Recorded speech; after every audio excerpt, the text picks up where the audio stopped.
Please आप लोग मेरे चैनल को सब्सक्राइब कर लीजिए और टेलीग्राम चैनल ज्वाइन कर लीजिए कंप्लीट स्टोरी के लिए। Rebirth of dark princess. तो चलिए शुरू करते हैं इसका पहला चैप्टर। चैप्टर 1। नहीं, इसके साथ ही ईशानी अपनी आंखें खोल देती है, लेकिन तब तक वो असल दुनिया में आ चुकी थी। वो इधर उधर देखती है, उसे कुछ समझ में नहीं आता है, लेकिन जब तक वो कुछ समझ पाती है वो फिर से बेहोश हो जाती है। तो आइए जानते हैं ईशानी इस वक्त कहाँ है। ईशानी इस वक्त एक बड़े हॉस्पिटल में है और उसे एक लड़की के अंदर जन्म मिला है। उस लड़की का नाम दुर्गा है, जिसके बारे में हम आगे जानेंगे। उसकी चीख सुनकर डॉक्टर्स और नर्स जल्दी से भागे वार्ड में आते हैं और उससे चेक करते हैं। चेक करने के बाद डॉक्टर की आंखें चमक जाती है। ये तो चमत्कार हो, ये कोमा से बाहर आ गई। जिसे सुनकर बाकी डॉक्टर और नर्स के चेहरे पर स्माइल आ जाती है। एक नर्स अपने मन में कहती है, धन्यवाद भगवान जी, हमारी प्रार्थना आपने सुन ली। थोड़ी देर बाद वहां से सब चले जाते हैं। सिर्फ वही नर्स वही रहती है उसका ख्याल रखने के लिए। वो वही उस लड़की के पास जिसका नाम दुर्गा था और अब उसके अंदर ईशानी थी, उसके पास ही बैठ जाती है। वहीं दूसरी तरफ डॉक्टर अपने केबिन में जाकर किसी को कॉल करते हैं और मुस्कुराते हुए कहते हैं, सर वो कोमा से बाहर आ चुकी है। जिसे सुनकर उधर से बिना कुछ कहे कॉल कट हो जाता है, जिस पर डॉक्टर समझ नहीं पाते हैं आखिर हुआ क्या। वो खुश है या पता नहीं। अभी रात का समय था, जिस वजह से वो डॉक्टर दूसरे पेशेंट को देखने चले जाते हैं, क्योंकि उनकी नाइट शिफ्ट थी इसलिए। इसी तरह वो रात बीत जाती है। अगली सुबह जब ईशानी की आंखें खुलती है तो अचानक से आंख में रोशनी पड़ने से उसकी आंखें फिर से बंद हो जाती है और फिर धीरे से अपनी आंखें खोलती है। उस वक्त तक वो नर्स वहां से जा चुकी थी, इसलिए किसी को नहीं पता चला कि उस लड़की यानी दुर्गा को होश आ चुका है। ईशानी की आंखें खुलते ही वो इधर उधर देखती है तो उसे सब याद आने लगता है, जिसे याद करके उसकी आंखों में आंसू आ जाते हैं। वो रोते हुए कहती है, ऐसा क्यों क्यों मेरे साथ हुआ, क्यों महादेव, क्यों मुझे मेरे अहान मेरे बेटे से दूर किया, क्यों। इतना कहकर वो रोने लगती है। रोते रोते ही उसकी सांस उखड़ने लगती है। जब वो नर्स अंदर आती है तो दुर्गा की हालत देखकर घबरा जाती है। वो जल्दी से डॉक्टर को बुलाती है। डॉक्टर जल्दी से दुर्गा के वार्ड में आते हैं और उसकी कंडीशन को देखकर जल्दी से उसे एक इंजेक्शन देते हैं, जिसके बाद दुर्गा शांत होने लगती है और वो नींद में चली जाती है। जिसे देखकर डॉक्टर एक गहरी सांस लेते हैं और फिर वो नर्स को देखकर पूछते हैं, निधि क्या हुआ था। जिसे सुनकर वो नर्स जिसका नाम निधि था वो कहती है, पता नहीं सर, जब मैं वार्ड में आई तो इनकी हालत ऐसी हो रही थी, इसलिए मैंने जल्दी से आपको बुलाया। जिसे सुनकर डॉक्टर कहते हैं, ठीक है, लेकिन अब इन्हें एक पल के लिए अकेला मत छोड़ना। जिस पर निधि हमें अपना सर हिला देती है। उसके बाद डॉक्टर वहां से चले जाते हैं, जिसके बाद निधि दुर्गा के पास आती है और हल्के गीले कपड़े से उसका चेहरा साफ करती है और फिर उसके हाथों को भी। वही डॉक्टर बाहर जाकर फिर से एक बार उसी नंबर पर कॉल करके इन्फॉर्म कर देता है, लेकिन फिर से बिना कुछ कहे फोन कट कर दिया जाता है। आइए अब जानते हैं इस लड़की दुर्गा के बारे। दुर्गा अभी सिर्फ 22 साल की है और एक कॉलेज स्टूडेंट है। शुरू से वो अकेले ही रही है, जिस वजह से उसके ज्यादा दोस्त भी नहीं रहे हैं। लेकिन ऐसा नहीं है उसके दोस्त नहीं है, उसके दोस्त है, लेकिन वो अभी अपने शहर में नहीं है, जिस वजह से अभी उसके दोस्तों को पता नहीं है कि दुर्गा किस हालत में है। अगर पता होता तो शायद अब तक वो उसके पास होते। दुर्गा के बारे में ज्यादा बताने की कुछ है नहीं, क्योंकि वो शुरू से एक अनाथ आश्रम में रही। अब उसकी किस्मत मानो या कुछ और कि वो अनाथ आश्रम बहुत अच्छा था, लेकिन फिर भी दुर्गा काफी मेहनती थी। इतनी सी उम्र में वो पढ़ाई के साथ साथ चार पार्ट टाइम जॉब करती थी, जिससे वो अपना खर्चा चला पाती थी। उसके दोस्त उसकी मदद करना चाहते थे, लेकिन वो ठहरी स्वाभिमानी, जिस वजह से उसके दोस्त मदद करना चाहे भी तो नहीं कर सकते थे, क्योंकि दुर्गा उसे स्वीकार ही नहीं करती। लेकिन फिर उसके दोस्त उसका काफी ख्याल रखते थे। इनके दोस्त का नाम मीरा, दिव्या और विराज है, जो कि तीनों बड़ी फैमिली से है। लेकिन ये बात दुर्गा को भी नहीं पता है। यहाँ तक उसे ये बात भी नहीं पता है कि वो खुद इतने बड़े परिवार की बेटी है, जिसको पैदा होते ही एक साजिश के तहत उसे उसके परिवार से दूर कर दिया गया था। अब तो ये वक्त बताएगा कि दुर्गा को ये सब पता चलेगा, और अगर चलेगा भी तो वो कैसा रिएक्ट करती है, क्योंकि अब वो दुर्गा तो है नहीं, असली दुर्गा तो मर चुकी है। वो तो अब ईशानी है। दुर्गा का एक्सीडेंट काफी बड़ा हुआ था। वो मॉल के बाहर एक बच्ची को बचाने के चक्कर में उसका एक्सीडेंट हो गया ट्रक से। लेकिन अजीब बात ये थी, उस रोड पर ट्रक का आना जाना मना था, फिर वो ट्रक कैसा आया। तो चलिए शुरू करते हैं इस न्यू नोवेल का नया चैप्टर, वो भी बिना किसी देरी किए। अगले दिन सुबह ईशानी यानी दुर्गा अपनी आंखें खोलती है, लेकिन आंखें खोलती ही उसकी आंखों से आंसू निकलने लगते हैं। उसे इस वक्त अहान और आदित्य की याद आ रही थी। जिसे याद करके वो रो रही थी। नज निधि जब उसे ऐसे देखती है तो घबरा जाती है। वो उससे पूछती है, मिस दुर्गा क्या हुआ, आप रो क्यों रही है? देखिए आप रोइए मत वरना आपकी कंडीशन बिगड़ सकती है। लेकिन इस वक्त दुर्गा को कुछ सुनाई नहीं दे रहा था। वो बस रोए जा रही थी। दुर्गा को इस वक्त एहसास हो रहा था कि उसके साथ क्या हो रहा था। उसे नहीं पता था कि उसे इतनी बड़ी सजा मिलने वाली है। उसकी सजा यही है जिससे वो सबसे ज्यादा प्यार करती है, उससे दूर कर दिया जाए। जो उसने एक बार किया था वही इस बार उसके साथ हुआ था, जिस पर उसे एहसास हो रहा था कि जब कोई अपना जिससे आप हद से ज्यादा प्यार करते हो वो अगर दूर हो जाए तो कैसा लगता है। वही इस वक्त दुर्गा यानी ईशानी को महसूस हो रहा था। नज निधि बार बार उसे समझा रही थी लेकिन ईशानी सुनने के लिए तैयार नहीं थी, जिस पर नज निधि को मजबूरन दुर्गा को नींद का इंजेक्शन देना पड़ा। नहीं तो अगर वो ऐसे ही रोते रही तो उनकी तबीयत खराब हो जाएगी। इंजेक्शन देते ही दुर्गा नींद में चली गई, लेकिन नींद में भी उसकी सिसकियां निकल रही थी। जिस पर नज निधि कहती है, पता नहीं आपके साथ क्या हुआ है जो आपकी ऐसी हालत हो गई। इतना कहकर वो एक गहरी सांस लेती है और वही उसके पास ही बैठ जाती है। थोड़ी देर बाद उसी हॉस्पिटल के बाहर एक एक करके कई ब्लैक कार्स आकर रुकती है, जिसके बाद उनकी कार से पहले गार्ड्स निकलते हैं और फिर एक कार से एक ओल्ड पर्सन निकलते हैं। उसके साथ एक आदमी और निकलता है जो शायद उनका असिस्टेंट था। दोनों अंदर जाते हैं। अंदर एक डॉक्टर उन्हें देखते हुए जल्दी से उनके पास आते हैं और कहते हैं, अच्छा हुआ सर आप आ गए हैं, मिस की कंडीशन काफी खराब है, वो जब से होश में आए हैं बस रोए जा रही है। जिस पर वो ओल्ड पर्सन कहता है, कुछ पता चला ऐसा क्यों हो रहा है? जिसे सुनकर डॉक्टर कहते हैं, हम उन्हें लगातार देख रहे हैं लेकिन कुछ समझ में नहीं आ रहा है। जिसे सुनकर ओल्ड पर्सन अपने असिस्टेंट से कहते हैं, अखिलेश पूरी डिटेल्स निकलवाओ फिर से एक बार और इस बार कुछ छूटना नहीं चाहिए। जिसे सुनकर अखिलेश जो उनका असिस्टेंट था वो कहता है, जी सर मैं फिर से पता करता हूँ। जिसके बाद ओल्ड पर्सन आगे बढ़ जाते हैं। तब डॉक्टर उन्हें दुर्गा के वार्ड में ले जाते हैं, जहां पहुंचने के बाद नज निधि जो उनका ख्याल रख रही थी वो खड़ी हो जाती है। लेकिन ओल्ड पर्सन की नजर तो दुर्गा पर थी। वो चलते हुए उसके पास आते हैं। वो कहते हैं, कुछ देर के लिए हमें अकेला छोड़ दीजिए। जिस पर डॉक्टर, नज निधि और अखिलेश भी वहां से चले जाते हैं। जिनके जाने के बाद ओल्ड पर्सन वही दुर्गा के पास बैठ जाते हैं और उसका हाथ एक अपने हाथ में लेकर कहते हैं, मुझे माफ कर दे बच्ची, मैं तुम्हें सही टाइम पर ढूंढ नहीं पाया, मुझे माफ कर दे। अब तू जल्दी से ठीक हो जा ताकि हम तुझे तुम्हारे अपने घर ले चले जहां सब तेरा इंतजार कर रहे हैं बच्चा। इतना कहकर वो उसके हाथ को चूम लेते हैं। थोड़ी देर वहां बैठने के बाद वो वार्ड से बाहर आ जाते हैं। बाहर सब मौजूद थे। बाहर आने के बाद वो ओल्ड पर्सन डॉक्टर से कहते हैं, मुझे अपडेट देते रहना और उसका ध्यान रखना। जिस पर डॉक्टर कहते हैं, जी सर हम उसका अच्छे से ध्यान रखेंगे, आप परेशान मत होइए। जिस पर ओल्ड पर्सन हमें अपना सर हिला देते हैं और उसके बाद वो वहां से चले जाते हैं। जिसके बाद शाम को जब दुर्गा नींद से जागती है तो फिर से वो सब याद करके रोने लगती है। नज निधि ये देखकर फिर से परेशान हो जाती है क्योंकि उसे दुर्गा को खाना खिलाना था। वो कैसे उसे खिलाए? एक तो दुर्गा कोई जवाब नहीं दे रही थी, बस रोए जा रही थी, जिस वजह से उसे समझ में नहीं आ रहा था। तभी वहां डॉक्टर आ जाते हैं और दुर्गा को ऐसे देखकर वो नज निधि को देखकर कहते हैं, निधि इस वक्त दुर्गा को प्यार और केयर की जरूरत है और मुझे लगता है ये तुम अच्छे से कर लोगी। जिसे सुनकर निधि कहती है, मैं कोशिश करूंगी डॉक्टर। जिसे सुनकर डॉक्टर हाँ में अपना सर हिलाते हैं और वहां से चले जाते हैं। जिसके बाद निधि अपने मन में कहती है, निधि तू ये कर सकती है। इतना कहकर वो दुर्गा को देखती है और फिर उसके पास जाती है और उससे प्यार से बोलती है, बच्चा क्या हुआ है? तुम जब से होश में आए हो तब से बस रोए जा रही हो, ऐसे तो तुम्हारी तबीयत और खराब हो जाएगी।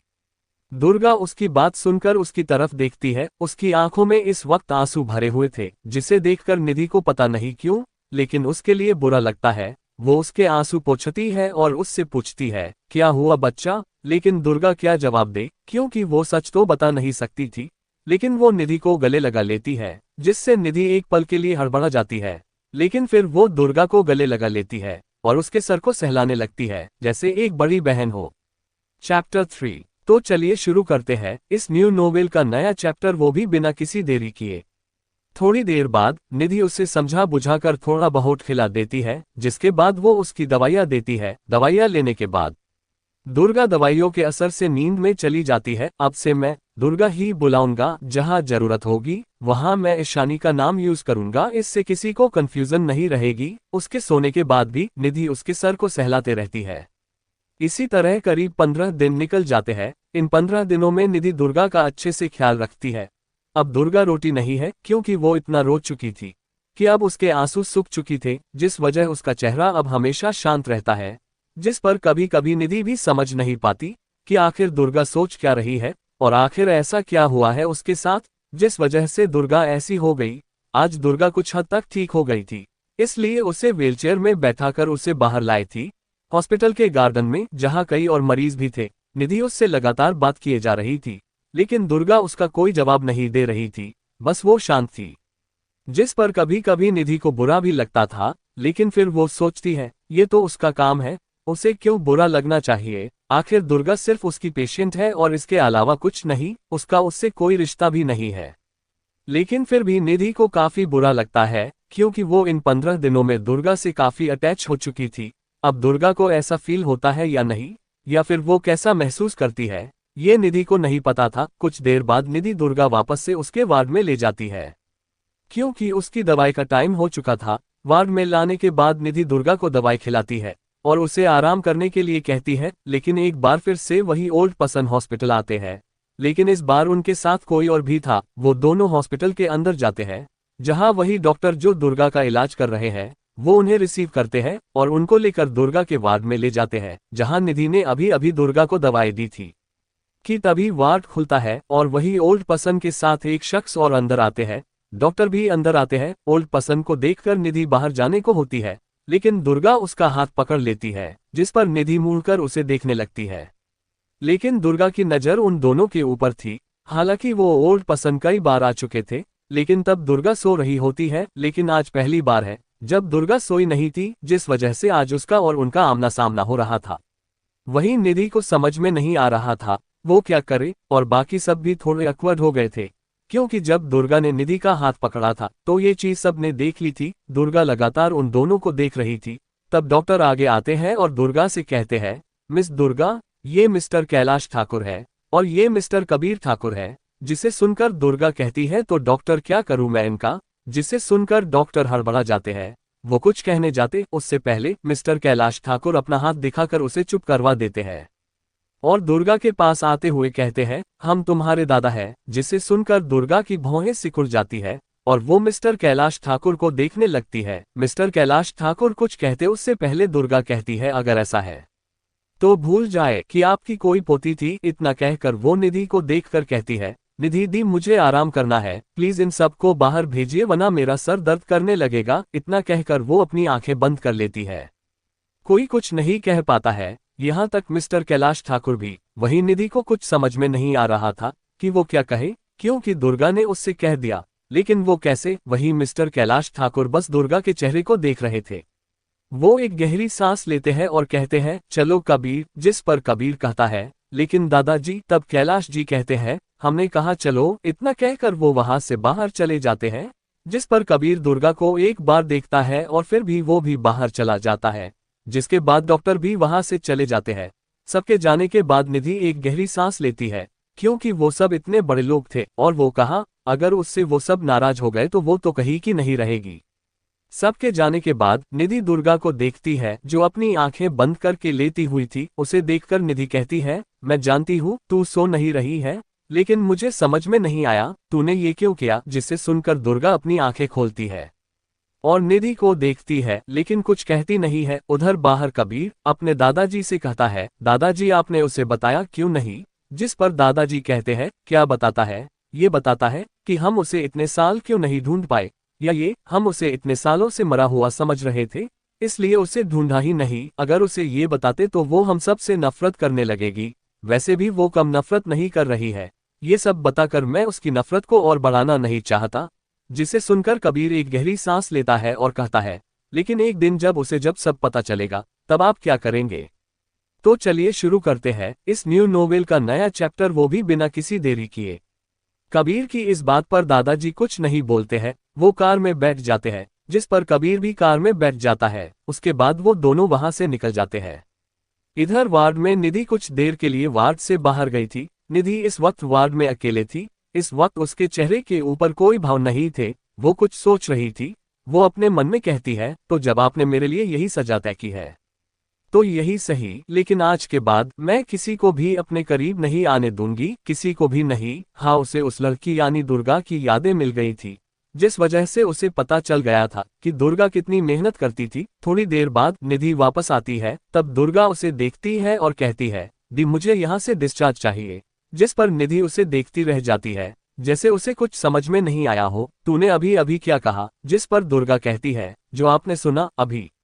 जिस पर निधि हल्के गुस्से में कहती है, तू पागल हो गई है, अभी तू सही नहीं हुई है, अभी कैसे डिस्चार्ज कर सकते हैं? और वो उसने अभी इतना ही कहा था कि दुर्गा उसकी बात को काट देती है और कहती है, मेरा कोई नहीं है, कोई नहीं, मैं पहले भी अकेले थी और अभी भी अकेले ही हूँ और आगे भी रहूंगी। जिस पर निधि कहती है, पर दुर्गा। तब दुर्गा कहती है, मुझे इस बारे में कोई बात नहीं करनी है, आप जल्दी डिस्चार्ज पेपर तैयार करवाए, मुझे यहाँ से जाना है। जिसे सुनकर निधि एक गहरी सांस लेती है और कहती है, ठीक है। इतना कहकर वो वहां से जाने को होती है कि तभी दुर्गा पीछे से कहती है, और खबरदार ये बात उन तक पहुंची, अगर ये बात उन तक पहुंची तो मैं हॉस्पिटल को आग लगा दूंगी। ये सुनकर निधि उसे देखती रह जाती है, लेकिन फिर वो उसकी बातों को हल्के में लेकर वहां से चली जाती है। करीब 1 घंटे बाद दुर्गा हॉस्पिटल के बाहर थी और निधि भी उसके साथ। उन दोनों के पास एक कैब खड़ी थी। तभी दुर्गा कहती है, मैंने कहा था नादी, आप ये बात उन तक नहीं पहुंचनी नहीं चाहिए, लेकिन आपने मेरी बात को हल्के में ले ली। अब इसका अंजाम देख लीजिए, क्योंकि मैं जो कहती हूँ वो करती हूँ। ये सुनकर निधि को कुछ समझ में नहीं आता है। तब दुर्गा कहती है, जरा पीछे मुड़कर देख लीजिए। जब निधि पीछे मुड़कर देखती है तो दंग रह जाती है, क्योंकि वो हॉस्पिटल अब धू धू करके जल रहा था, लोग इधर उधर भाग रहे थे। ये देखकर निधि घबरा जाती है। वो वहां से जाने को होती है उन सबकी हेल्प करने के लिए, लेकिन तभी दुर्गा कहती है, सोच लीजिए दी, अगर आपने उन लोगों की हेल्प की तो मैं भूल जाऊंगी आपको, क्योंकि जब से मैंने अपनी आंखें खोली है तब से आपने मेरा ख्याल रखते हुए देखा है, और अगर आप उन लोगों की हेल्प करने गई तो मैं भूल जाऊंगी आपको। हाँ, ये सच था। जब से दुर्गा ने अपनी आंखें खोली थी तब से उसने निधि को उसकी देखभाल करते हुए देखा था, इसलिए वो निधि को अपनी बड़ी बहन की तरह देखने लगी थी। ये सुनकर निधि गुस्से में कहती है, तू पागल हो गई है क्या? ऐसा कौन करता है? जिस पर दुर्गा कुछ नहीं कहती है। निधि एक बार दुर्गा को देखती है और एक बार वो जलते हुए हॉस्पिटल को। वही दुर्गा कैब में बैठ चुकी थी। निधि ये देखकर गहरी सांस लेती है और फिर वो भी कैब में बैठ जाती है, जिसे देखकर दुर्गा के चेहरे पर एक एविल स्माइल आ जाती है। उसके बाद वो दोनों वहां से निकल जाते हैं, इधर होटल में, जहां मिस्टर कैलाश ठाकुर और कबीर ठाकुर ठहरे हुए थे। लेकिन इस वक्त दोनों एक ही कमरे में थे और कबीर अपने दादाजी से सवाल पूछ रहा था, दादाजी आपने ऐसे उसे कैसे जाने दिया? आपको पता है ना, वो अभी पूरी तरह ठीक नहीं हुई है। जिस पर दादाजी कहते हैं, वो दिल्ली ही जा रही है, इसलिए जाने दे रहा हूँ। जिस पर कबीर कहता है, पर दादाजी वो अभी ठीक नहीं हुई है, अगर उसे कुछ हो गया तो? जिसे सुनकर दादाजी कहते हैं, उसे कुछ नहीं होगा, निधि उसके साथ है, वो उसका ध्यान रखेगी, और अब हमें भी दिल्ली के लिए निकलना चाहिए।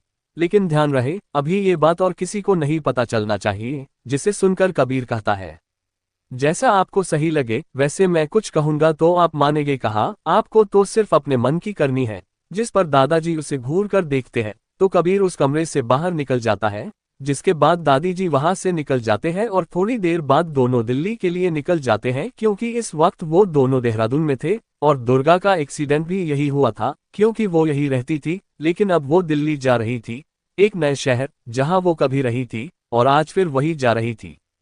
तो अब क्या होगा आगे जानने के लिए बने शुरू करते हैं इस न्यू नोवेल का नया चैप्टर, वो भी बिना किसी देरी किए। वहां से निकलते ही दुर्गा निधि से उसका फोन मांगती है, क्योंकि उसके पास उसका खुद का फोन नहीं था। इसलिए निधि के फोन से वो मीरा को कॉल करती है, जो इस वक्त दिल्ली में थी, या ये कहे वही रहती थी। मीरा इस वक्त अपने घर आई हुई थी और इस वक्त अपने कमरे में थी कि तभी उसका फोन बजता है अनजान नंबर देखकर। पहले तो वो इग्नोर कर देती है, लेकिन जब दोबारा बजता है तो वो कॉल उठा लेती है और बोलती है, हेलो, कौन बोल रहा है? जिस पर दुर्गा बोलती है, मैं बोल रही हूँ। मीरा दुर्गा की आवाज पहचान जाती है। वो कहती है, दुर्गा तू कहाँ गायब है? हम सब तुझे पता है कब से ढूंढ रहे हैं। तब दुर्गा कहती है, मैं दिल्ली आ रही हूँ, वही आकर सब बताती हूँ। दुर्गा दिल्ली आ रही है, ये सुनकर मीरा खुशी से उछल पड़ती है। सच में तू दिल्ली आ रही है? जिस पर दुर्गा कहती है, हाँ। इसके बाद ही दुर्गा कुछ और भी बात करती है, जिसके बाद वो कॉल कट कर देती है और फोन कर बाहर फेंक देती है। ये देखकर निधि घबरा जाती है और कहती है, तुमने फोन क्यों फेंका? जिस पर दुर्गा कहती है, ताकि वो लोग मुझ तक न पहुंच सके। जिसे सुनकर निधि कहती है, लेकिन इसमें फोन क्यों फेंकना था, वो तो वैसे भी पहुंच जाएंगे। जिसे सुनकर दुर्गा एविल स्माइल के साथ कहती है, अब जब तक मैं नहीं चाहूंगी तब तक वो मुझ तक नहीं पहुंच सकते हैं। जिसे सुनकर निधि कहती है, तू क्या करने वाली है? देख, अब तू कुछ ऐसा वैसा नहीं करने वाली है, मैं बता रही हूँ। जिस पर दुर्गा कहती है, रिलैक्स दी, मैं जो भी करूंगी वो मैं आपको बताकर करूंगी, लेकिन आपको उस पर भरोसा होगा या नहीं ये आपके ऊपर डिपेंड करना है।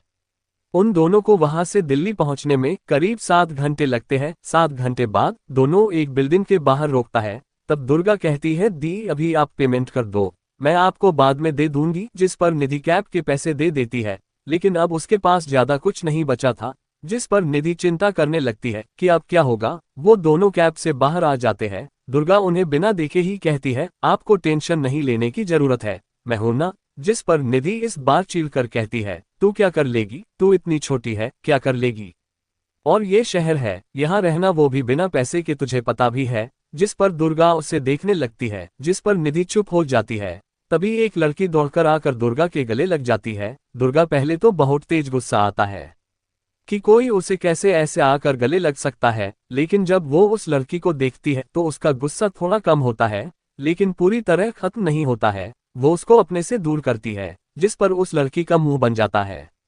दुर्गा उससे कहती है, मैंने जो कहा था। जिसे सुनकर वो लड़की कहती है, हाँ ले आई हूँ, आ मेरे साथ। इतना कहकर वो उस बिल्डिंग के अंदर चली जाती है। उसके पीछे दुर्गा निधि को लेकर चली जाती है। निधि उससे पूछती है, दुर्गा हम कहाँ जा रहे हैं? जिस पर दुर्गा कहता है, अब जब इतने बड़े शहर में आए हैं तो कोई रूम तो चाहिए ना, हम रोड पर तो रहेंगे नहीं। जिसे सुनकर निधि कहती है, तू सीधे सीधे जवाब क्यों नहीं देती है? थोड़ी देर बाद वो लड़की दोनों को लेकर उस बिल्डिंग के 7वें फ्लोर पर लेकर आती है और एक अपार्टमेंट को खोलकर अंदर जाती है। दोनों भी अंदर जाती है।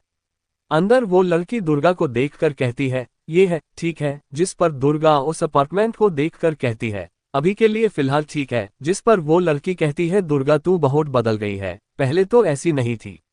जिस पर दुर्गा सोफे में बैठकर कहती है, बदलना पड़ा मीरा, वरना यहाँ के लोग मुझे जीने नहीं देते। जिसे सुनकर वो लड़की यानी मीरा उसके पास बैठकर कहती है, अच्छा लगा जो तूने बदलने का फैसला किया, वरना कब तक ऐसे चुप कर रहती। वैसे तूने बताया नहीं, तू कहाँ थी इतने दिन से? मैंने और दिव्या ने तुझे कितना ढूंढा, और ये कौन है तेरे साथ? जिस पर निधि कहती है, मैं निधि, और दुर्गा का एक एक्सीडेंट हो गया था, जिस वजह से वो कोमा में चली गई थी। अभी कुछ दिन पहले ही कोमा से बाहर आए हैं। ये सुनकर मीरा शॉक हो जाती है, क्या इतना कुछ हो गया? तूने मुझे बताया भी नहीं। जिस पर दुर्गा उसे घूर कर देखती है। जिस पर मीरा हड़बड़ा जाती है और अपने मन में कहती है, तू भी मीरा, वो कैसे बताती, वो तो कोमा में थी, मैं भी ना। तभी दुर्गा कहती है, मुझे इस बारे में अब कोई बात नहीं करनी है, दी मैं आराम करने जा रही है। जिस पर निधि हमें अपना सर हिला देती है, जिसके बाद दुर्गा वहां से एक कमरे में चली जाती है। जिसके जाने के बाद मीरा निधि से बात करने लगती है। रात के करीब 7 बजे दुर्गा की आंख खुलती है तो उसे हल्का महसूस होती है। वो उठकर तो बैठ जाती है। वो नॉर्मल बिहेव तो कर रही थी, लेकिन वो नॉर्मल नहीं थी। उसके दिल और दिमाग में आहान और आदित्य उसका बच्चा घूम रहा था। ये याद करके दुर्गा की आंखें एक बार फिर से नम हो जाती है। मैंने कितनी कोशिश की थी तुमसे दूर रहूं, लेकिन फिर भी वही हो गया जिससे मैं हमेशा से दूर भागती आ रही थी। इतना कहकर वो रोने लगती है। बाहर जब निधि उसकी रोने की आवाज सुनती है, वो जल्दी से कमरे में जाती है और दुर्गा को ऐसे रोते हुए देखकर वो जल्दी से उसके पास आती है और उसे गले लगाते हुए कहती है, क्या हुआ बच्चा, चुप हो जा। लेकिन दुर्गा चुप होने का नाम नहीं ले रही थी। मीरा अभी भी वही थी, इसलिए वो भी दुर्गा को ऐसे देखकर हैरान थी। निधि उसे चुप करवाने की कोशिश कर रही थी, साथ में पूछ भी रही थी आखिर क्या हो गया है उससे, लेकिन दुर्गा कोई जवाब नहीं दे रही थी, बस वो रोए जा रही थी। मीरा जानना चाहती थी आखिर ऐसा क्या हुआ है जो दुर्गा की ऐसी हालत हो गई। वही दुर्गा को निधि संभाल रही थी। जब निधि देखती है कि दुर्गा की हालत खराब होने लगी है तो वो जल्दी से अपने पास से एक इंजेक्शन निकालती है और उसे लगा देती है, जिसके लगने के बाद दुर्गा रोते हुए सो जाती है। जिसे देखकर निधि राहत की सांस लेती है। वो दुर्गा को आराम से लिटा देती है और उसको ब्लैंकेट से कवर कर देती है और उसके सर को सहलाने लगती है।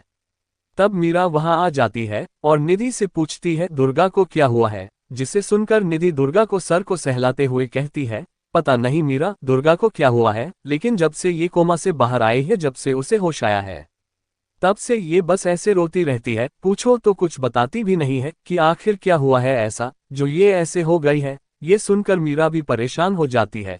वो कहती है, ऐसा क्या हुआ होगा इसके एक्सीडेंट से पहले जो ये ऐसी हो गई। मैं पता करने की कोशिश करती हूँ, शायद कुछ पता चल जाए। मैं चलती हूँ, अगर आपको कोई भी जरूर हो तो आप कॉल कर दीजिए दी। इतना कहकर मीरा वहां से अपने घर के लिए निकल जाती है।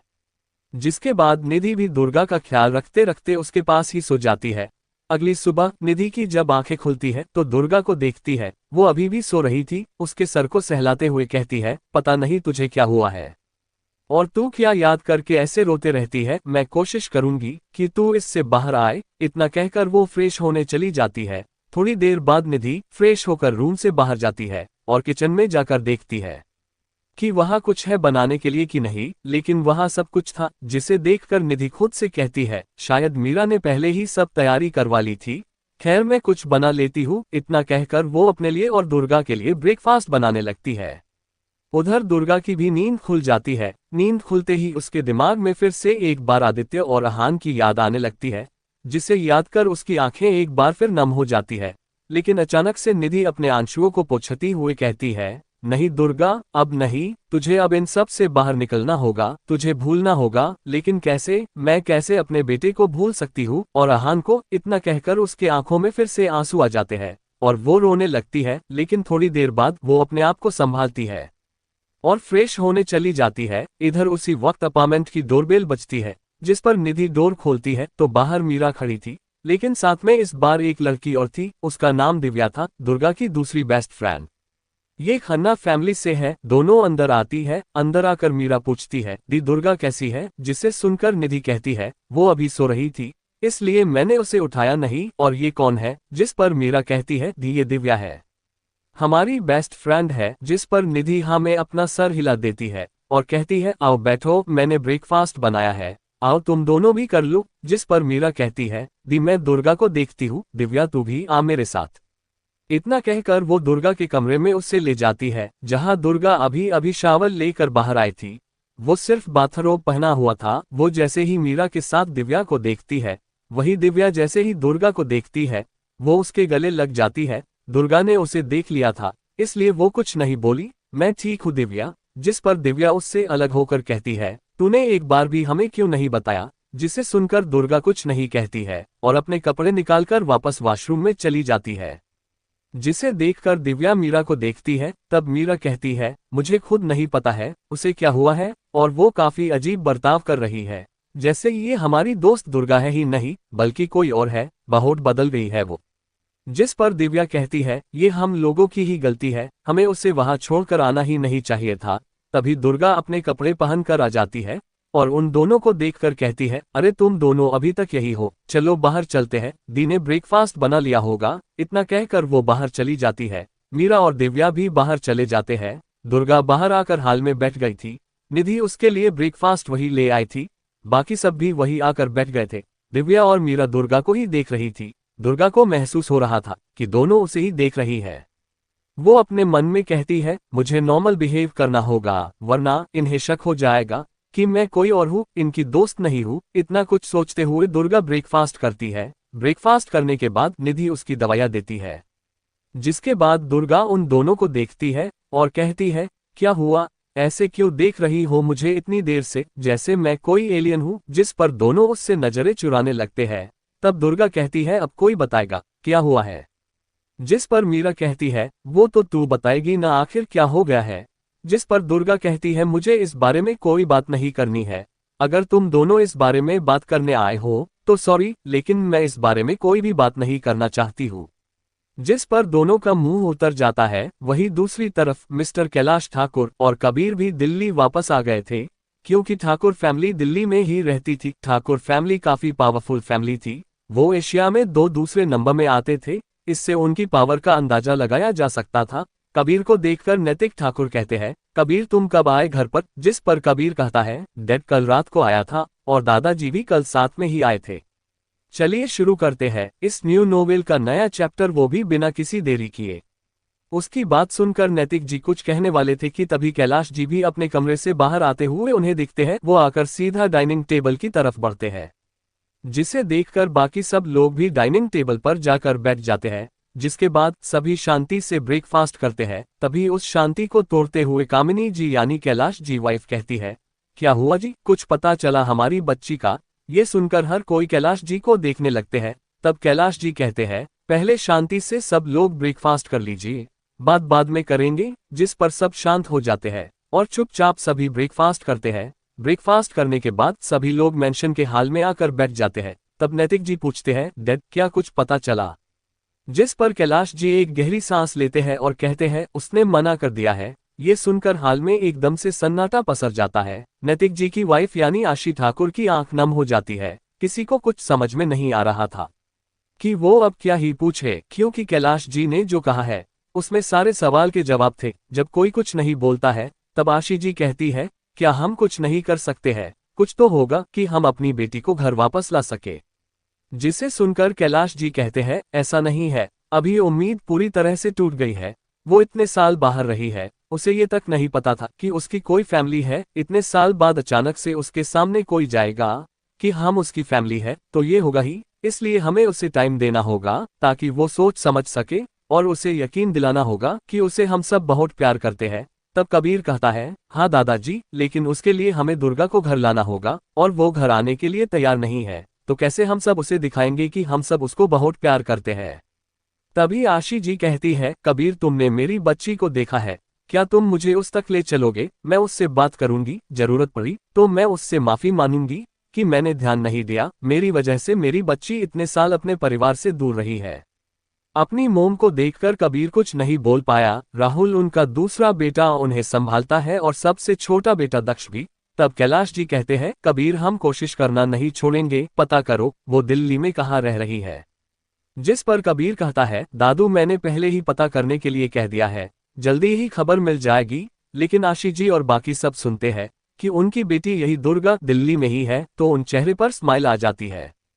इधर जहां ठाकुर फैमिली दुर्गा को मनाने की कोशिश में लगी हुई थी, तो उधर दूसरी तरफ मीरा और दिव्या मिलकर दुर्गा को आज बाहर घुमाने ले गई थी।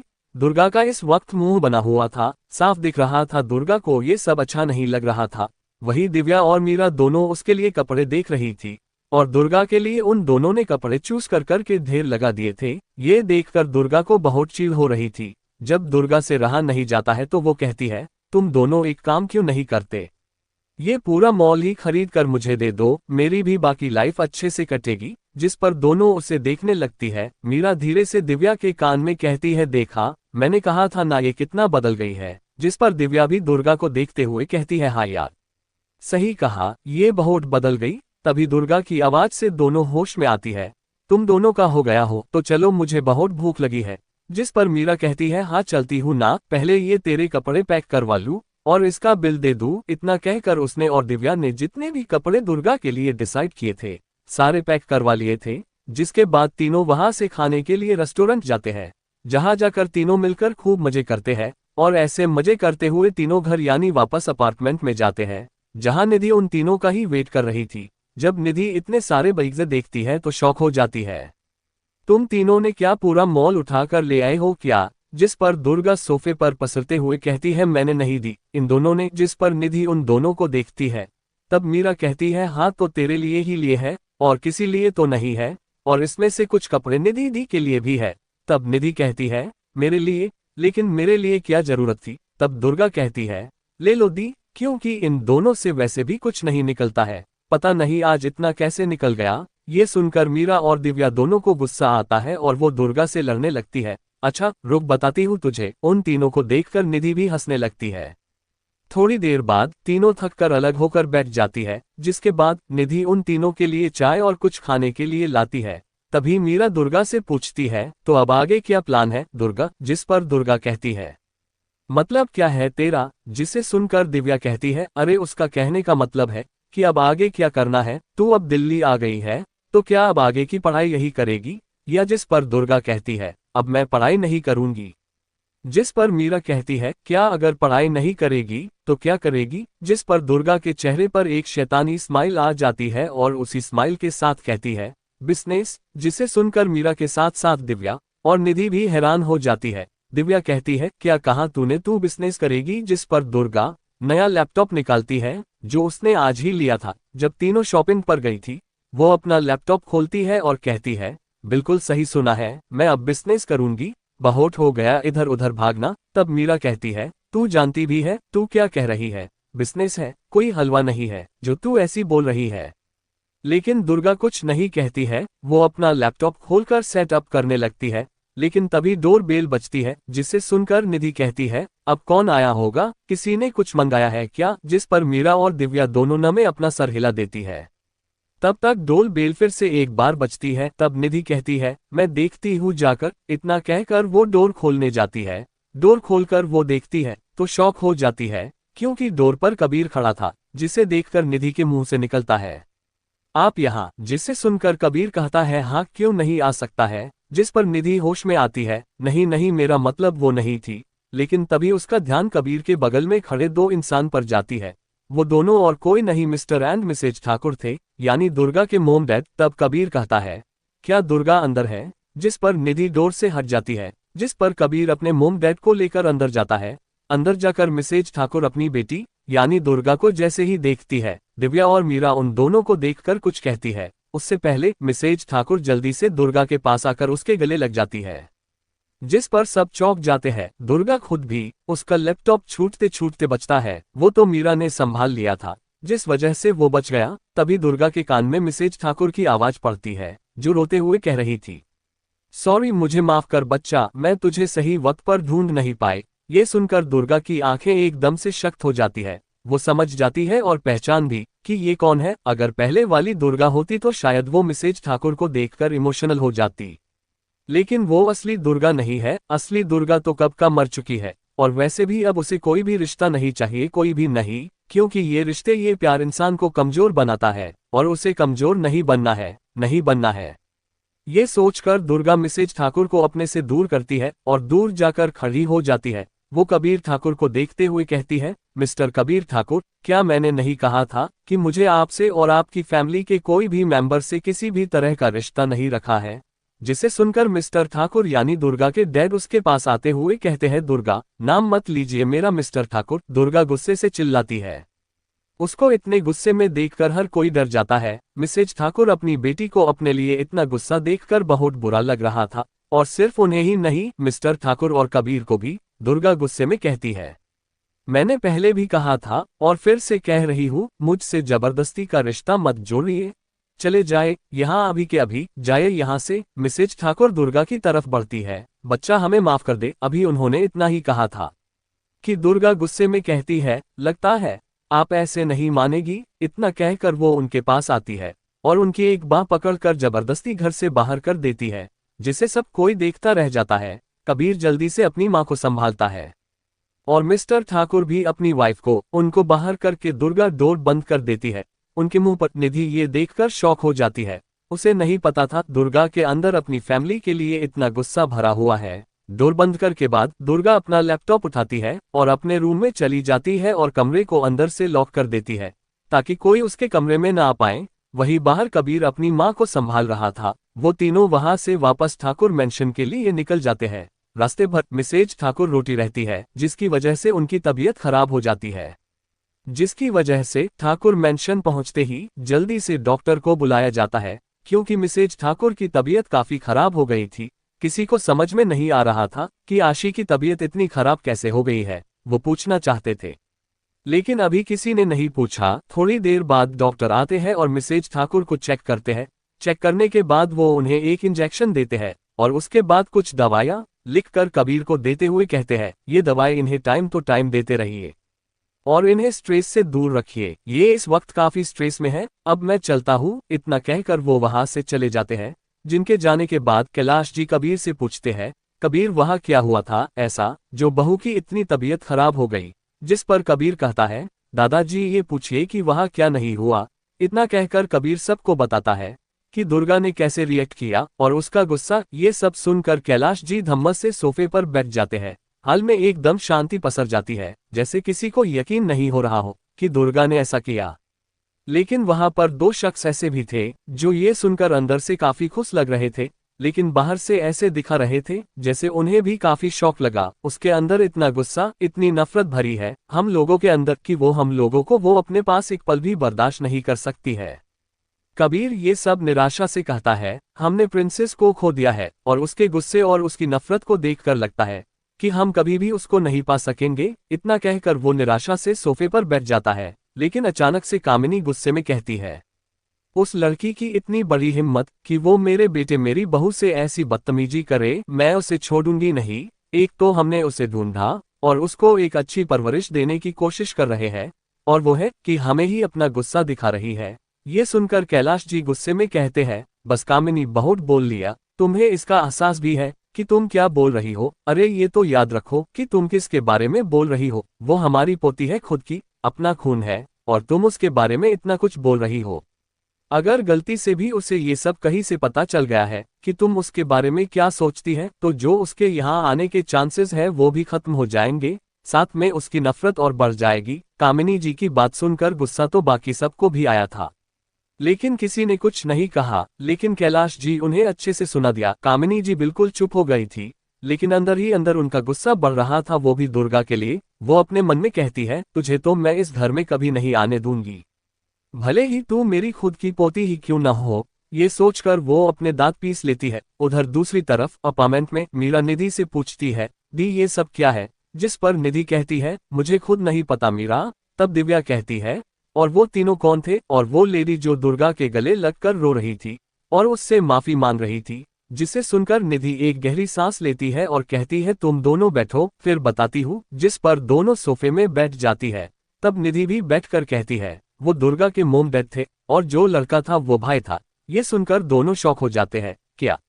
जिस पर निधि कहती है, हाँ, दुर्गा की फैमिली कोई और नहीं ठाकुर फैमिली है। वो मिस्टर एंड मिसेज ठाकुर थे, और जो दुर्गा का भाई है उसका नाम कबीर ठाकुर है, जो इस वक्त ठाकुर ग्रुप का सीईओ भी है। ये सुनकर दोनों और ज्यादा हैरान हो जाती है।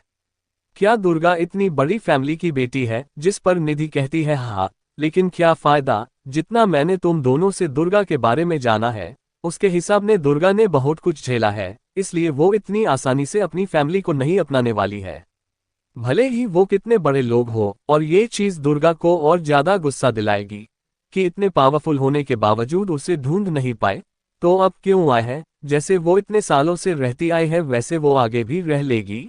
तब दिव्या कहती है, शायद दी आप सही कह रही हो, और शायद इसी वजह से दुर्गा इतने गुस्से में है और उसने गुस्से में ऐसा कर दिया। जिसे सुनकर मीरा कहती है, कुछ भी हो, दुर्गा का गुस्सा बहुत खराब है। आज तो मैं उसे देखकर इतना डर गई हूँ कि अब मुझे उससे सोच समझकर बात करनी पड़ेगी, वरना क्या पता वो मुझे ही उठाकर बाहर फेंक दे।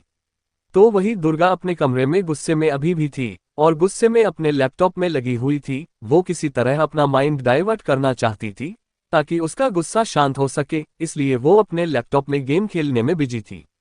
तो क्या होगा आगे? क्या आगे भी दुर्गा का ऐसा बर्ताव रहेगा ठाकुर फैमिली के प्रति, या उसका बर्ताव बदलेगा? जानने के लिए बने रहिए हमारे साथ। जिसके बाद दुर्गा अगले दिन ही रूम से बाहर आती है। अगले दिन दुर्गा की नींद खुलती है तो वो ऐसे ही बाहर आकर बैठ जाती है। मीरा और दिव्या वहां नहीं थी, निधि अपने कमरे में ही थी। अभी दुर्गा इस वक्त हाल में बैठी हुई थी, एकदम इमोटियोलेस चेहरा लेकर। वो इस वक्त किसी पागल से कम नहीं लग रही थी।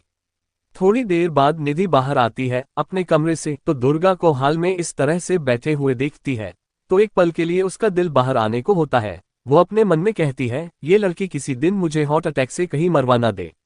इतना कहकर वो उसके पास जाती है और उससे कहती है, दुर्गा बच्चा, तुम कब उठी और ये कैसा हाल बना रखा अपना, बाल तक नहीं बांधे हैं। इतना कहकर वो उसके बाल बांधती है। दुर्गा कुछ रिएक्ट नहीं करती है, वो वैसे ही शांत बैठी रहती है। निधि उसके बाल बांधकर उसके पास बैठ जाती है और उसके हाथ को पकड़कर कहती है, क्या हुआ बता, अगर कुछ है तो उसे बाहर निकाल दे। जिस पर दुर्गा निधि को देखती है और अपने मन में कहती है, नहीं निकाल सकती हूँ दी, नहीं निकाल सकती हूँ, क्योंकि मेरी बात आप नहीं समझेगी, और सिर्फ आप ही नहीं, कोई नहीं समझेगा, कोई भी मेरी बात नहीं समझेगा। दुर्गा कुछ नहीं कहती है, बस उससे गले लगा लेती है। निधि भी कुछ नहीं कहती है, वो जानती है कुछ तो ऐसा है जो दुर्गा किसी को नहीं बताना चाहती है, और शायद वही चीज है ये वो जिसे याद कर दुर्गा इतनी रोती रहती है। निधि अपने मन में कहती है, पता नहीं आपके मन में क्या है बच्चा, महादेव कुछ करिए, मैं दुर्गा को इस हालत में नहीं देख पा रही हूँ, और ना दुर्गा बताने के लिए तैयार है। ऐसी कौन सी बात है किस बारे में कुछ भी नहीं बता रही है, और न ही कुछ ऐसा पता चला है जिससे हमें ये पता लगे कि दुर्गा इस वजह से परेशान है। उधर दूसरी तरह ठाकुर मेंशन में आज सुबह से एकदम शांति थी।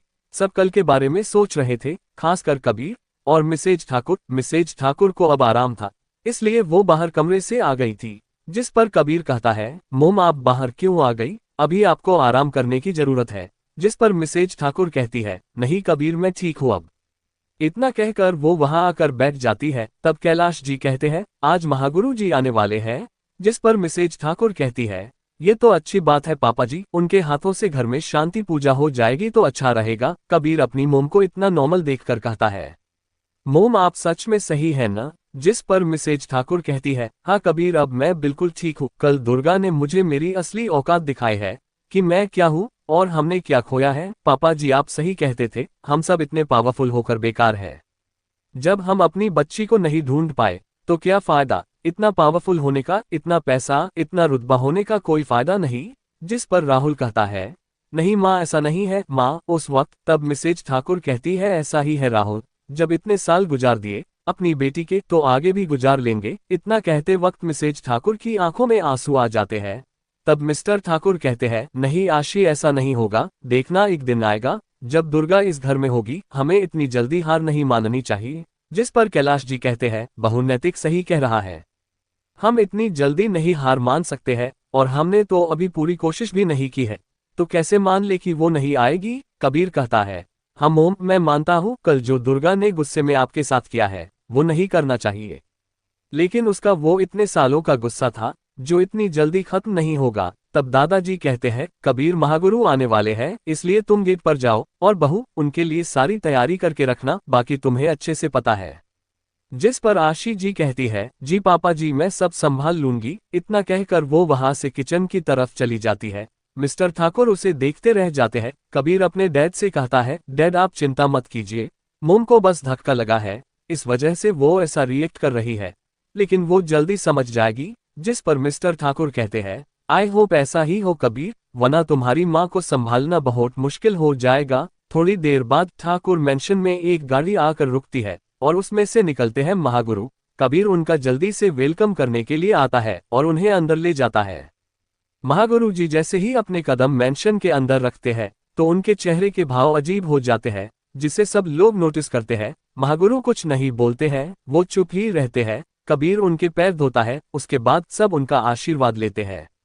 जिसके बाद कैलाश जी कहते हैं, गुरुजी हम चाहते हैं आप आए हैं न तो क्यों ना आप एक ग्रह शांति की पूजा कर दे तो अच्छा रहेगा। जिस पर महागुरु जी कहते हैं, अच्छा सोचा है तुमने। इतना कहकर वो आशी जी को देखते हैं और कहते हैं, तुम जो चाहती हो उसे पाने के लिए तुमको बहुत कुछ करना पड़ेगा, और सिर्फ तुम्हें ही नहीं बल्कि इस परिवार के सभी सदस्यों को करना पड़ेगा, तभी वो इस घर में कदम रखेंगी। सब महागुरु जी की बात का मतलब समझ जाते हैं कि वो दुर्गा के बारे में बात कर रहे हैं। महागुरु जी आगे कहते हैं, लेकिन वो इस घर में आ जाएगी, लेकिन तुम सबको वो शायद ही अपना पाए, क्योंकि वो अपना एक पूरा जीवन जी कर आए हैं जिसमें उसने सब कुछ खो दिया है, इसलिए फिर से सबको अपनाना उसके लिए बहुत मुश्किल होगा। किसी को महागुरु जी की बात समझ में नहीं आती है।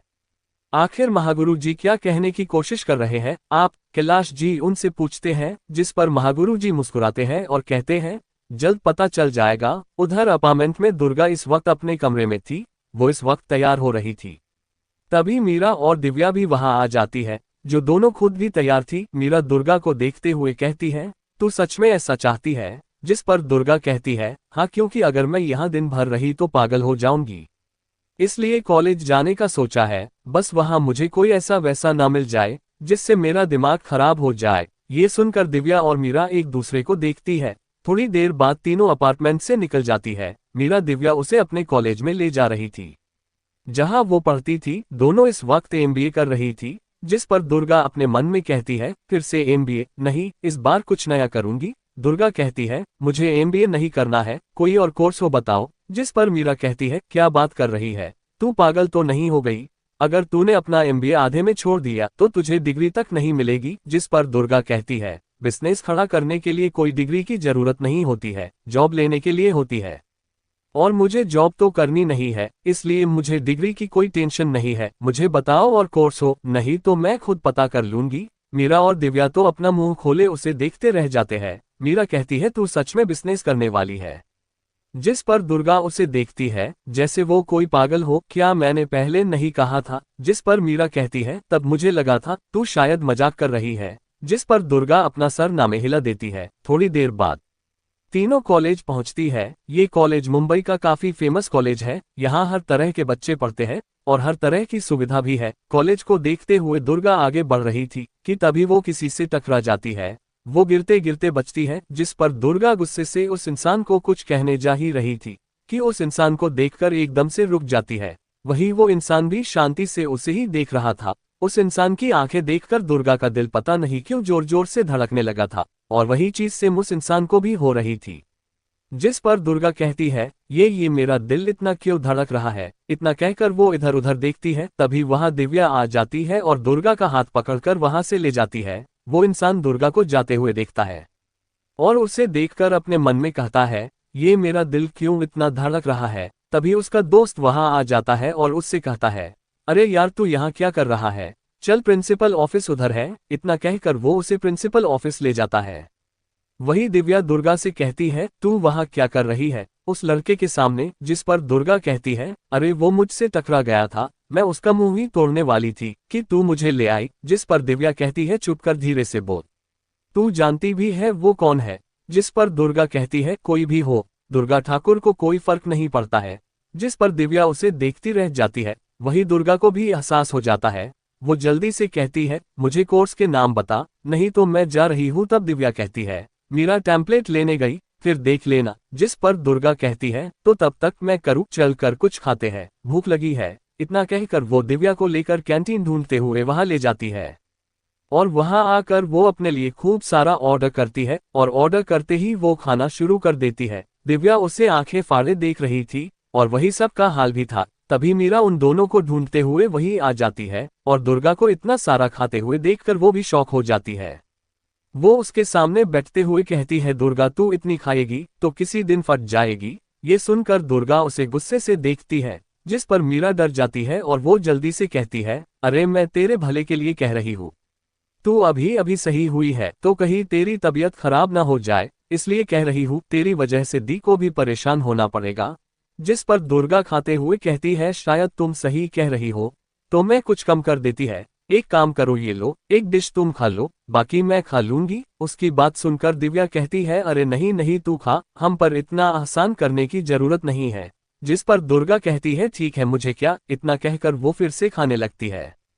थोड़ी देर बाद दुर्गा सब कुछ खाकर खत्म कर लेती है। मीरा और दिव्या उसे बस देखती रह जाती है। खाने के बाद दुर्गा मीरा से कहती है, टेम्पलेट लाए है? जिस पर मीरा होश में आती है, हाँ हाँ ये ले। इतना कहकर वो टेम्पलेट दे देती है उसको। दुर्गा वो टेम्पलेट लेकर देखने लगती है कि इस कॉलेज में कौन कौन से कोर्स है और उसकी फीस कितनी है। मीरा कहती है, कोई पसंद आया या नहीं? जिस पर दुर्गा कहती है, पसंद थोड़ी करना है, मुझे बस टाइम पास करना है। अब चल बता, कहाँ फॉर्म भरना? जिस पर मीरा कहती है, मैं फॉर्म ऑलरेडी ले आई हूँ, ये ले भर दे। जिस पर दुर्गा उस फॉर्म को लेकर उसे भरना शुरू कर देती है। उसने एमटेक चूज किया था जो कंप्यूटर से रिलेटेड था, क्योंकि दुर्गा को इसमें सिस्टम मिलेगा, जिस वजह से वो जब जो चाहे वो कर सकती थी। मीरा जब कोर्स का नाम देखती है तो उसकी आंखें बड़ी बड़ी हो जाती है। तू एमटेक करने वाली है? तेरा दिमाग तो नहीं खराब हो गया है? तुझे पता भी है उसकी फीस कितनी है? जिस पर दुर्गा कहती है, हाँ पता है। अब मेरा दिमाग मत खराब कर और ये बता, ऑफिस कहाँ है? मुझे फॉर्म जमा करना है। तब दिव्या कहती है, चल मैं भी चलती हूँ। जिसके बाद दोनों दुर्गा के साथ ऑफिस जाती है जहाँ उसे फॉर्म जमा करना था। वहां पहुंचकर दुर्गा अपना फॉर्म जमा करती है। तब वहां पर बैठे एक टीचर जिन्होंने ये फॉर्म लिया था, वो कहते हैं, फीस? जिस पर दुर्गा कहती है, फीस कल दूंगी। जिस पर वो टीचर दुर्गा को ऊपर से नीचे देखता है। उसे दुर्गा का ये एटीट्यूड पसंद नहीं आया था। ऊपर से दुर्गा ने कपड़े भी नॉर्मल पहने हुए थे, इसलिए वो कहते हैं, बेटा फीस तो आपको देनी ही पड़ेगी, फिर चाहे हाफ ही दो। जिस पर दुर्गा कहती है, मैंने कहा ना, मैं कल दे दूंगी, वो भी पूरी फीस। अभी नहीं मेरे पास पैसे। जिसे सुनकर टीचर कहता है, तो जब पैसा ही है तो क्यों एडमिशन के लिए आ गई? इतना कहकर वो उसके फॉर्म में रिजेक्ट की मोहर लगा देते हैं। ये देखकर दुर्गा का खून खौल जाता है। मीरा और दिव्या दोनों डर जाती है। दुर्गा इस वक्त गुस्से से अपने फार्म को देख रही थी, जिसमें उस टीचर ने रिजेक्ट की मोहर लगा दी थी। वो गुस्से में कहती है, आपने ये क्यों किया? मैंने कहा था ना, कल दे दूंगी, तो फिर आपको मेरे फॉर्म में रिजेक्ट की मोहर लगाने की क्या जरूरत थी? इस पर टीचर बेशर्मी से मुस्कुराता है और कहता है, हाँ लगा दी तो क्या तुम कुछ नहीं कर पाओगी? जिसके पास फीस के पैसे न हो वो मुझे सीखने चली है। सिक्योरिटी, इन लड़कियों को बाहर निकालो, फालतू में मेरा टाइम वेस्ट कर रही है। इस पर दुर्गा का गुस्सा हद पार कर देता है, लेकिन वो कुछ करती या कहती उससे पहले मीरा उसका हाथ पकड़कर उसे बाहर ले जाती है। बाहर आते ही दुर्गा मीरा पर बरस पड़ती, तू मुझे बाहर क्यों लाई? मैं उसका मुंह तोड़ देती अभी। तब अक्ल ठिकाने आती, दिव्या उसे शांत करवाते हुए कहती है, दुर्गा शांत हो जा, ऐसे तू गुस्सा करेगी तो काम खराब हो जाएगा। क्या खराब हो जाएगा? मेरा दिमाग ऑलरेडी खराब हो चुका है। मैं उस टीचर को छोड़ूंगी नहीं, देख लेना, अगर मैंने इसको धोबी का कुत्ता न बनाया नहीं न तो मेरा नाम भी दुर्गा ठाकुर नहीं। इतना कहकर वो बाहर निकल जाती है। तब मीरा दिव्या से दुर्गा को देखते हुए कहती है, यार मुझे ही ऐसा लग रहा है, या फिर तुझे भी लग रहा है? आज ये दूसरी बार है जब दुर्गा ने अपना पूरा नाम लिया है। तब दिव्या कहती है, ये तो अच्छी बात है मीरा, आखिर वो इतने साल तड़पी अपनों के प्यार के लिए, तो अगर ये होता है इससे अच्छी बात कोई नहीं होगी। जिस पर मीरा कहती है, हाँ ये तो सही कहा तुमने, चल चलते हैं, वरना वो कहीं भटक गई तो और लेने के देने पड़ेंगे। इतना कहकर वो जल्दी से दुर्गा के पीछे जाते हैं। थोड़ी देर बाद तीनों अपार्टमेंट में आते हैं। दुर्गा गुस्से में दंदनाते हुए अपने कमरे में चली जाती है। ये देखकर निधि मीरा और दिव्या से पूछती है, इसे क्या हुआ? जिस पर मीरा कुछ कहती है, उससे पहले दुर्गा अपने कमरे से अपना लैपटॉप लेकर बाहर आती हुई दिखती है और सोफे में बैठकर मीरा और दिव्या से कहती है, मुझे 1 लाख रुपए अभी ट्रांसफर कर अभी। जिस पर मीरा कहती है, क्या? लेकिन तू 1 लाख रुपए का क्या करेगी? जिस पर दुर्गा उसे घूर कर देखती है। इस पर मीरा एकदम हड़बड़ा जाती है और कहती है, करती हूँ, तू ऐसे देख मत। इसके बाद मीरा तुरंत दुर्गा के अकाउंट में 1 लाख रुपए ट्रांसफर करती है और उसके बगल में बैठकर कहती है, वैसे तू इसे 1 लाख करने क्या वाली है? जिसे सुनकर दुर्गा के चेहरे पर एक एविल स्माइल आ जाती है और कहती है, बस देखती जाओ कि मैं इस 1 लाख का क्या करती हूँ। इतना कहकर वो अपना लैपटॉप ओपन करती है और उसमें कुछ करने लगती है। सब देखते हैं आखिर दुर्गा करने क्या वाली है। लेकिन दूसरी तरफ ठाकुर मैंशन में दक्ष भागते हुए मैंशन के अंदर आता है और चिल्लाते हुए कहता है, डैड भाई कहाँ हो सब? उसकी आवाज से सब बाहर आते हैं।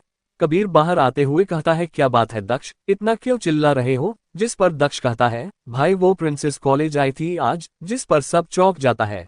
क्या? जिस पर दक्ष कहता है, हाँ भाई, लेकिन इतना कहकर वो चुप हो जाता है। तब कबीर पूछता है, लेकिन क्या दक्ष? लेकिन दक्ष कुछ नहीं बोलता है। तब कबीर कहता है, दक्ष क्या हुआ है, कुछ तो बोलूं। जिस पर दक्ष कहता है, भाई वो कॉलेज में दी एडमिशन के लिए आई थी, लेकिन वहां। इसके बाद दक्ष उसे सब कुछ बताता है, क्योंकि जिस पर दुर्गा के साथ वो सब कुछ हुआ था दक्ष वही था, क्योंकि दक्ष वही पढ़ता था, वो MBA कर रहा था। दक्ष की पूरी बात सुनकर कबीर के साथ साथ पूरी ठाकुर फैमिली गुस्से में थी। इस वक्त कबीर गुस्से में कहता है, उस टीचर को मैं छोड़ूंगा नहीं, उसकी हिम्मत भी कैसे हुई मेरी बहन के साथ ऐसा करने की। इतना कहकर वो गुस्से में बाहर निकल जाता है। उसके पीछे दक्ष के साथ साथ मिस्टर ठाकुर और दुर्गा के चाचा भी जाते हैं। दादाजी नहीं जाते हैं, लेकिन वो भी कम गुस्से में नहीं थे। वो किसी को कॉल करते हैं। उधर अपार्टमेंट में दुर्गा अपने लैपटॉप में लगी हुई थी। उसने अब तक 1 लाख के 10 करोड़ बना लिए थे और जल्दी ही वो 10 करोड़ के 100 करोड़ करने वाली थी। साथ में वो उस कॉलेज के ओनर की डिटेल भी निकाल रही थी। डिटेल्स मिलती है, वो ओनर को कुछ फोटो के साथ साथ कुछ डॉक्यूमेंट भेजती है। थोड़ी देर दुर्गा के पास उस कॉलेज के ओनर का फोन आता है, जिसे देखकर दुर्गा के चेहरे पर एविल स्माइल आ जाती है और वो तुरंत कॉल नहीं उठाती है। जब 2 से 3 बार फोन बजता है तब दुर्गा कॉल उठाती है। कॉल उठाते ही दुर्गा बोलती है, हेलो मिस्टर मेहरा। जिस पर फोन के दूसरी तरफ से एक इंसान की घबराती हुई आवाज आती है, कौन हो तुम और ये सब तुम्हें कैसे पता चला? जिस पर दुर्गा हंसने लगती है, हाँ, और कहती है, मिस्टर मेहरा अभी इस चीज का टाइम नहीं है, बल्कि इसका टाइम है कि आप अपने आप को कैसे बचा सकते हो। अगर आप अपने आप को बचाना चाहते हो तो चुपचाप मैंने जो डॉक्यूमेंट भेजे हैं उन पर साइन करके भेज दीजिए, वरना मुझे कोई परेशानी नहीं होगी उन प्रूफ को सोशल मीडिया में डालने में। फिर अपनी इज्जत बचाते रहिए। जिस पर मिस्टर मेहरा घबराते हुए कहते हैं, नहीं ऐसा मत करना, मैं अभी साइन करके भेज देता हूँ। जिस पर दुर्गा कहती है, समझदार है आप मिस्टर मेहरा। इतना कहकर दुर्गा कॉल कट कर देती है और लैपटॉप में अपने इन्वेस्ट की अमाउंट को देखता है। जो अब 100 करोड़ के ऊपर जा चुका था, जिसे देखकर दुर्गा हंसने लगती है। हा, अब देखना मैं उसका क्या हाल करती हूँ। उसके ऐसे रूप को देखकर, साथ में उसके कारनामे को देखकर उसकी दोनों दोस्त के साथ साथ निधि भी काफी शौक और डरी हुई थी। थोड़ी देर बाद दुर्गा के फोन पर मैसेज की रिंग बजती है। दुर्गा उसे खोलकर देखती है तो उसके चेहरे पर डेविल स्माइल आ जाती है। अब आएगा मजा, अब से मैं उस कॉलेज के ओनर हूँ। ये सुनकर मीरा शॉक हो जाती है। क्या? और वो जल्दी से दुर्गा के हाथ से मोबाइल लेकर देखती है, तब उसे वही डॉक्यूमेंट दिखाई देते हैं जो दुर्गा ने मिस्टर मेहरा को भेजे थे। उसमें अब मिस्टर मेहरा के साइन थे। तभी मिस्टर मेहरा का एक मैसेज आता है, मैं 100 करोड़ भेज रहा हूँ, प्लीज ये प्रूफ किसी को मत बताना, मैं इंडिया छोड़कर जा रहा हूँ। ये देखकर मीरा की आंखें बड़ी हो जाती है। दिव्या भी देख रही थी। वो तो जैसे 100 करोड़ जैसे ही पढ़ती है, उसको खांसी आने लगती है। मीरा शॉक एक्सप्रेशन के साथ दुर्गा को देख रही थी। ये क्या है? जिस पर दुर्गा कहती है, क्या है, कुछ भी तो नहीं है। अब वो कॉलेज मेरा है। बेचारे मिस्टर मेहरा, सिर्फ यही कॉलेज तो बचा था उनके पास प्रॉपर्टी के तौर पर, अब वो भी नहीं रहा। इतना कहकर वो अपना फोन ले लेती है मीरा से। तब निधि कहती है, दुर्गा ये सब क्या है? ये इतने सारे पैसे, ये सब क्या है? जिस पर दुर्गा निधि को देखती है तो अपने आप को नॉर्मल करते हुए कहती है, दी रिलैक्स, मैं कुछ गलत नहीं कर रही हूँ, बस मैं जवाब दे रही हूँ बस। और ये पैसे मैंने कोई गलत काम थोड़ी करके कमाए हैं, आपने देखा ना अभी अभी। जिस पर निधि कहती है, वो तो ठीक है दुर्गा, लेकिन। जिस पर दुर्गा कहती है, अरे दी छोड़िए ना, और आप टेंशन मत लीजिए, मैं कुछ गलत नहीं कर रही हूँ और न ही कभी करूंगी, तो जस्ट रिलैक्स। इतना कहकर वो मीरा और दुर्गा को देखती है और कहती है, तो अब जब मेरे पास इतने पैसे हैं और एक कॉलेज भी है, शायद आगे कुछ भी मैं खरीद लूँ, होटल वगैरह, तो उससे संभालने के लिए एक असिस्टेंट तो होना चाहिए। तो इससे आगे वो कुछ कहती है, उससे पहले मीरा और दिव्या दोनों बोल पड़ती है एक साथ, मैं हूं ना, और फिर एक दूसरे को देखती है और फिर दुर्गा को, जैसे वो उससे पूछ रही हूँ। तब दुर्गा कहती है, एक काम करते हैं, मैं तुम दोनों को रख लेती हूँ, तो मिस मीरा और मिस दिव्या, आज से तुम दोनों मेरी असिस्टेंट हुए। तो जल्दी से कॉलेज में फोन करो प्रिंसिपल को और उनसे कहो कि उस टीचर को कहीं न जाने दे और उसको कुछ नहीं होना चाहिए, क्योंकि उसका मुंह तो मैं तोड़ दूंगी। जिस पर मीरा जल्दी से प्रिंसिपल को कॉल करती है।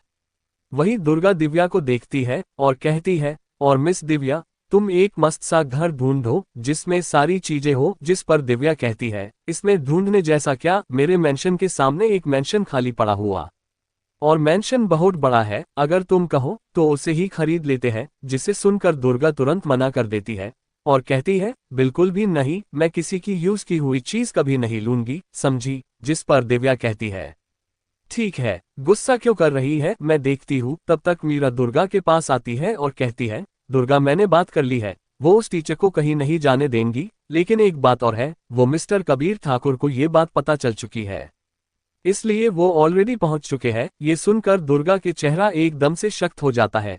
तीनों लड़कियां ये चीज नोटिस करती है। उधर कॉलेज में कबीर इस वक्त प्रिंसिपल ऑफिस में था और वो गुस्से में था। वो गुस्से में कहता है या कुछ करता, उससे पहले डोर खुलता है और एक आवाज उसके कानों में पड़ती है, मिस्टर कबीर ठाकुर, आप कुछ ज्यादा ही मेरे मामले में नहीं पड़ रहे हैं।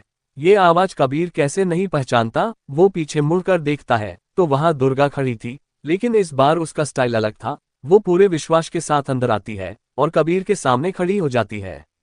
कबीर कुछ कहता उससे पहले दुर्गा कहती है, क्या आपको एक बार में बात समझ में नहीं आती है, या मुझे लिख कर देना पड़ेगा कि मेरा आपसे और आपकी फैमिली से कोई भी रिश्ता नहीं है, तो आप क्यों बार बार मेरे पीछे आ रहे हैं? जिस पर कबीर कहता है, नहीं बच्चा, ऐसा नहीं है, हम तो बस। जिस पर दुर्गा गुस्से में कहती है, बंद कीजिए अपना नाटक मिस्टर कबीर ठाकुर, मैं कोई बच्ची नहीं हूँ, मैं अपनी प्रॉब्लम खुद सॉल्व कर सकती हूँ, इसलिए आइंदा से आगे कभी भी मेरे लिए कुछ मत करना। जैसे इतने सालों से जीते आए हैं वैसे आगे भी जी लीजिए। इतना कहकर वो प्रिंसिपल को देखती है और कहती है, और मिस्टर प्रिंसिपल आप कहाँ है वो आपका टीचर? उसी वक्त मीरा और दिव्या भी अंदर आती है। मीरा प्रिंसिपल से कहती है, सर मैंने ही फोन पर बात की थी और अब से इस कॉलेज की न्यू ऑनर मिस दुर्गा है। जिस पर प्रिंसिपल के साथ साथ कबीर और उसके साथ में आए उसके चाचू भी शॉक हो जाते हैं। कुछ न बोलने पर दुर्गा इस बार फिर से गुस्से में चिल्लाती है, मुझे बार बार पूछना अच्छा नहीं लगता है। उसकी आवाज सुनकर सब होश में आते हैं और प्रिंसिपल सर जल्दी से किसी को कॉल करते हैं। थोड़ी देर बाद वही टीचर प्रिंसिपल ऑफिस में आता है। तब दुर्गा चेयर में एक क्वीन की तरह बैठी हुई थी। उसे देखकर वो अपने कदम वही रोककर उसे देखने लगता है और अपने मन में कहता है, ये लड़की यहाँ क्या कर रही है? वही दुर्गा पीछे मुड़कर उस टीचर को देखती है। तब टीचर उसकी ऐसी नजरें देखकर काफी डर जाता है और वो प्रिंसिपल सर को देखकर कहता है, सर ये लड़की यहाँ क्या कर रही है? आप जानते नहीं है कि ये लड़की कितनी बदतमीज है? उसकी ये बात सुनकर सबको गुस्सा आता है। दुर्गा अपनी जगह से उठकर उस टीचर के पास आती है और अपनी ठंडी आवाज में कहती है, क्या कहने अभी तुमने? जरा फिर से बोलो, मैं ठीक से सुन नहीं पाई। जिसे सुनकर वो टीचर गुस्से में कुछ कहता है यूं, लेकिन उससे पहले उसके थोपड़े पर एक कसकर थप्पड़ पड़ता है जो दुर्गा ने मारा था, जिससे वो टीचर लड़खड़ा कर नीचे जमीन पर गिर जाता है। उसके मुंह से खून निकल आता है, लेकिन दुर्गा वही नहीं रुकती है। वो उसे तब तक मारती रहती है जब तक वो अपना पूरा गुस्सा नहीं निकाल लेती है। लेकिन जब मीरा और दिव्या देखती है अब ये ज्यादा हो रहा है, तो वो दोनों उसे रोकने के लिए आगे बढ़ती है, लेकिन तब तक कबीर खुद दुर्गा को रोकने के लिए आगे बढ़ता है, जिस पर दुर्गा गुस्से में उसके भी थोपड़े पर एक घुसा जमा देती है, जिससे उसके मुंह से भी खून निकलने लगता है। दुर्गा गुस्से में कहती है, मिस्टर कबीर, लगता है आपको मेरी बात समझ में नहीं आती है, लेकिन अब आपको अच्छे से समझ में आ गया होगा। दिव्या, इसको उठाकर बाहर फेंक दो। अगर ज्यादा चू चपट करे तो पुलिस बुलाओ, ताकि इसके कारनामे सबके सामने आए। ये उसने उस टीचर को कहा था। और इसके बाद एक मीटिंग रखो जहां इस कॉलेज का हर एक स्टाफ मौजूद होना चाहिए।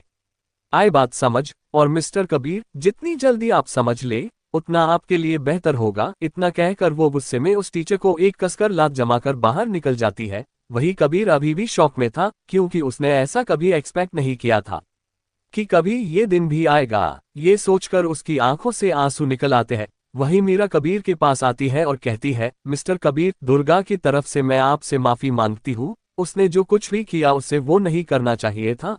जिस पर कबीर उसे देखता है और बिना कुछ कहे वहां से चला है। सबके जाने के बाद दिव्या मीरा के पास आती है और कहती है, जाने दे मीरा, दुर्गा ने जो कहा वो हम करते हैं, वरना वो फिर से हम गुस्सा निकालेगी। वैसे भी आजकल उसको गुस्सा करने के अलावा कुछ आता ही नहीं है। थोड़ी देर बाद कॉलेज के एक बड़े रूम में, जहां कॉलेज के सारे स्टाफ मौजूद थे, प्रिंसिपल सर खुद भी। ये बात प्रिंसिपल सर को सिर्फ पता थी कि सबको क्यों बुलाया गया है, लेकिन बाकी किसी को समझ में नहीं आ रहा है कि सबको एक साथ क्यों बुलाया गया। थोड़ी देर बाद दुर्गा, दिव्या और मीरा के साथ उस कमरे में एंटर होती है। टीचर मीरा और दिव्या को तो पहचान जाते हैं, क्योंकि वो दोनों इस कॉलेज की स्टूडेंट्स थी, लेकिन वो दुर्गा को नहीं जानते थे। प्रिंसिपल सर कुछ बोलते उससे पहले ही दुर्गा सबको देखकर कहती है, हेलो एवरीवन, मेरा नाम दुर्गा ठाकुर है, इस कॉलेज की न्यू ऑनर। ये सुनकर सब शॉक हो जाते हैं। उनमें से एक टीचर कहता है, ये क्या बकवास कर रही हो तुम? हमें बेवकूफ बनाने की कोशिश न करो, हमें पता है इस कॉलेज के ओनर मिस्टर मेहरा है। ये सुनकर दुर्गा उस टीचर को देखती है और कहती है, मिस्टर मेहरा इस कॉलेज के ओनर थे। आज सुबह ही मैंने ये कॉलेज खरीद लिया।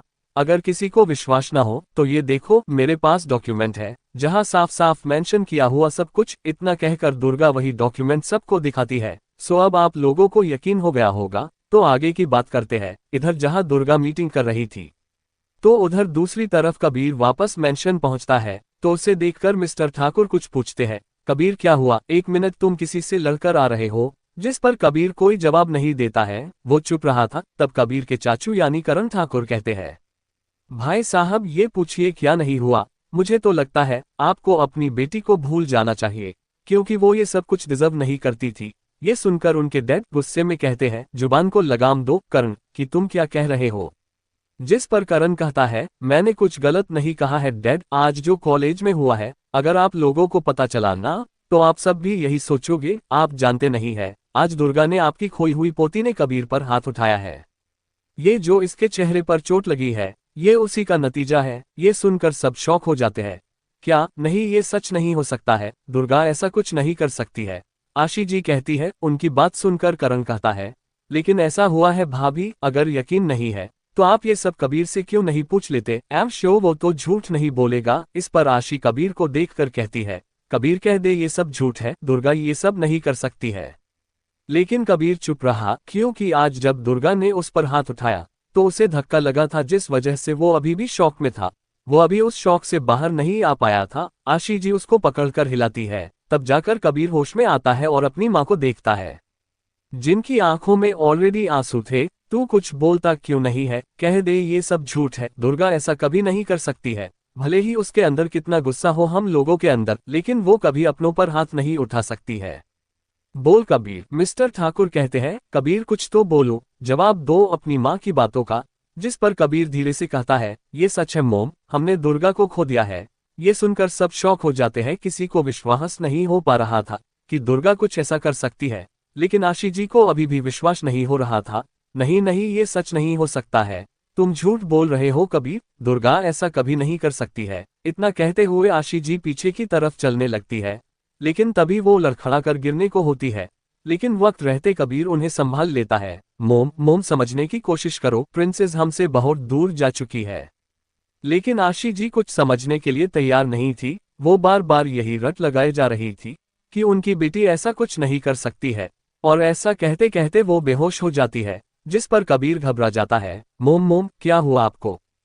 होश में आइए मोम। लेकिन आशी जी होश में नहीं आती है। थोड़ी देर बाद डॉक्टर आते हैं और आशी जी को चेक करती है। चेक करने के बाद वो कहती है, देखिए इनको किसी बात का धक्का लगा है, क्या कुछ ऐसा हुआ है इनके सामने जो नहीं होना चाहिए। जिस पर कबीर कुछ नहीं कह पाता है। तब डॉक्टर कहती है, मैं कुछ दवाएं लिख देती हूँ और इनको खुश रखने की कोशिश कीजिए, वरना इनकी तबीयत और ज्यादा खराब हो सकती है। आई होप आप सबको मेरी बात समझ आए हो। इतना कहकर वो डॉक्टर वहां से चली जाती है।